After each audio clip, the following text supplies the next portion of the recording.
Javad আবরারের হাত ধরে সহজ লক্ষ্যটা সহজেই পার করে ফেলল বাংলাদেশের যুবারা। 7 উইকেটের জয় নিয়ে সেমিফাইনালে এক পা দিয়ে রাখলো তারা। ব্যাটে বলে নেপালের বিপক্ষে পুরোটা সময় দাপট দেখালো বাংলাদেশ। এদিন আগে ব্যাট করতে নামা নেপালের রানের চাকা থেমে যায় মাত্র 130 রানে। বাংলাদেশি বোলাররা কোনো রকম সুযোগই দেয়নি তাদের, বিশেষ করে পেসারদের কৃতিত্বটা একটু বেশি, যার নেতৃত্বে ছিলেন মোহাম্মদ সবুজ। 7 ওভারে 27 রানের বিনিময়ে শিকার করেছেন 3 উইকেট। শুরুতেই ভেঙে দিয়েছিলেন নেপালের মেরুদণ্ড। ব্যাটারদের জন্য টার্গেটটা দাঁড়ায় 131 রানের। কাগজে কলমে শক্তিশালী বাংলাদেশের জন্য এই রান যে একেবারেই মামুলি লক্ষ্য। তবে 28 এবং 29 রানে পরপর 2 উইকেট হারালে কিছুটা চাপের আভাস পাওয়া যাচ্ছিল। সেখান থেকেই ব্যাট হাতে জাওয়াদের ঝলক শুরু। আমরাই নাম্বার ওয়ান। নাম্বার ওয়ান হচ্ছে মেরিল পেট্রোলিয়াম জেলি।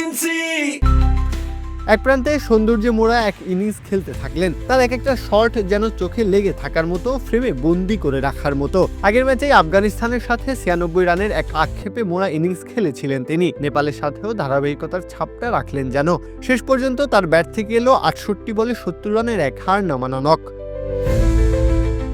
তাতেই বাংলাদেশ 25.1 বল হাতে রেখে পেল 7 উইকেটের বিশাল জয়। সেই সাথে টানা 2 ম্যাচ জিতে নিয়ে সেমিফাইনাল অনেকটাই নিশ্চিত করে ফেলল বাংলাদেশ। কাব্য, খেলা 71।